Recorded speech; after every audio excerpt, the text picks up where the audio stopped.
ძალიან ცოდვა აგლეხი. ძალიან ცოდვა თარია. თუ ახლოს მოვიდეს ლანა რო. აი ეგება მე არ ვიშიმშილო, მაგრამ ბევრი ძალიან გაკატანა. თხილის ბაღებზე სუბსიდია აღარ გაიცემა. ქობულეთში, გურიასა და სამეგრელოში, სადაც შემოსავლის მთავარი წყარო თხილის ბაღებია, მეთხილეები მთავრობის დახმარების გარეშე დარჩნენ. ქართულმა ოცნებამ თხილის წარმოების ხელშეწყობის პროგრამა გააჩერა.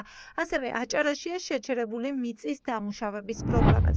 აღარ დაეხმარებიან ხალხს ყანის დამუშავებაში. თუ აქამდე ფერმერი წლიურად საშუალოდ 1000 ლარამდე სუბსიდიას იღებდა თხილის ბაღებისთვის, ახლა ამ ხარჯის გაწევაც თავად მოუწევს. 400-500 მეტრი გამიტამაგდა მეთესა. და ის ბევრია, რომელიმაც ყანები ვეღარ დათესა? ძალიან ბევრი, ძალიან. ძალიან უჭირს, აი მე რომ უყურებ ესები, უკისავს, მაგრამ უჭირს. აი 63 ლარი გადვიხადე დღეს, მივეცილე ჩემს, მაგრამ აი ბევრი აი თვიყიდო რაიც და ესე მოსავალი არ იქნება. არა ხო? ვერც ყანას თესავთ, ვერც თხილს. ვერა. ერთი სალიაკარამ ხალხზე გავზვიდა. მე კიდევ სასუქი უნდა სასუქოთ არ გამოდის არაფერი. ასე რომ გაუჭირდა. ფერმერები ფინანსურ დახმარებას თხილის მოვლა მოყვანისთვის საჭირო პესტიციდების და აგროქიმიკატების შესაძენად იყენებდნენ. ფერმერების სუბსიდირების პროგრამა 2023 წელს ჩაეშვა. არჩევნებამდე რამდენიმე თვით ადრე, არჩევნების შემდეგ კი შეწყდა. ოპოზიცია ეჭვობს, რომ არასაარჩევნო წელს ოცნება ხალხის დახმარებაზე უარს ამბობს. არჩევნების დასრულების შემდეგ მოსახლეობა და სოფელი ქართულ ოცნებას აღარ ახსოვს. არსებული მდგომარეობა გურულ სოფლებში და გაჭირვებული ისედაც გლეხი კიდევ უფრო დაუმძიმდება.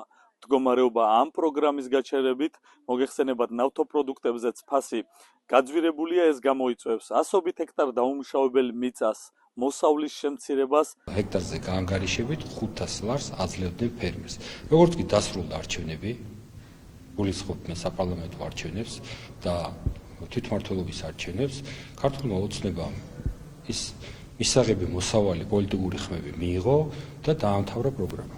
როგორც თხილის მიმართულებით, ასევე სოციალურად დაუცველთა დასაქმების პროგრამის მიმართულებით და სხვა მიმართულებით. იმ ფონზე, როცა ფაროსანას პრობლემა არ მოგვარებულა, თხილი ფუჭდება. პესტიციდი ფერმერებისთვის მნიშვნელოვანია. ოპოზიცია თვლის, რომ დახმარების შეწყვეტა მოსავლის ხარისხზეც და ექსპორტზეც იმოქმედებს. დღეს, როდესაც საწვავი არის გაძვირებული, ასევე პესტიციდები, სასუქები სპეციალური, რომელიც უნდა გამოიყენოს ფერმერმა ბაღების მენეჯმენტისთვის, სწავლობისთვის, გაძვირებულია ყველაფერი და სწორედ დღეს იყო აუცილებელი 2026 წელს და აუცილებლად გაზრდილიყო და მაშინ, როდესაც ყველაზე მეტად ჭირდება დღეს მხარდაჭერა სწორედ ფერმერს ადგილზე სოფლად, აი მაშინ მოუხსნეს ფინანსური დახმარება. რატომ შეწყდა მოქალაქეების დახმარება? საარჩევნო გათვლა იყო თუ არა საპარლამენტო და ადგილობრივი არჩევნების პერიოდში ფერმერების დახმარება? ოცნებაში ამბობენ, რომ ფერმერების წუხილი ამ დრომდე არ სმენიათ. პრიორიტეტებზე რაც აქვთ თავად ფერმერებს. ხო და პრიორიტეტია ხნათესვა ფერმერებისთვის და თხილის ბიზნესიც და წარმოებაც. დაველოდოთ სოფლის მეურნეობის სამინისტროს ახალი პროგრამები ჩამონათვალს. კი. გადაწყვეტილება მიღებული, რომ არის სუბსიდირება არ მოხდება ხნათესვის და არ მოხდება, მოხდება სხვა პროგრამების ჩანაცვლება, ოღონ იმ საჭიროებდა რაც ფერმერებმა რა ქნან ბატონო ლადო. იმ ნაწილობრივ ფერმერებმა თუ ამის საჭიროება არ უნდა მიმართონ და სახელმწიფო გააკეთოს ყველაფერსებისათვის, რომ მხარი დაუჭიროს სოფლის მეურნეობას. ნამდვილად უამრავი პლატფორმა გვაქვს ფერმერებთან და სოფლის მეურნეობის სექტორში მონაწილე ადამიანებთან. არავისგან არ გამიგია ამ საკითხთან დაკავშირებული წუხილი. თხილის მწარმოებელთა ასოციაცია ფერმერების ხელშეწყობის გაგრძელებას ელოდება. თვლიან, რომ მთავრობის დახმარება სექტორს ნამდვილად დასჭირდება.